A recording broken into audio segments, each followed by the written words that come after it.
ก็เข้าใจในวันนี้บ่มีเจ้าแล้วดวงแก้วก็คำจากไกลเจแท้เดมันเจแท้เดคือจำสิตา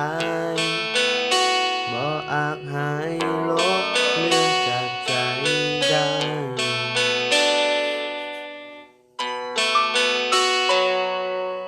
ตายอายตาย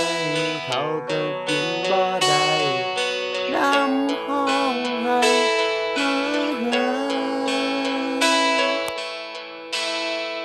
อย่าบอกหาว่าคอยหาเจ้าคงบ่มีโอกาสเว่าในยังเศร้าตื่นมาบ่มีเจ้าแล้ว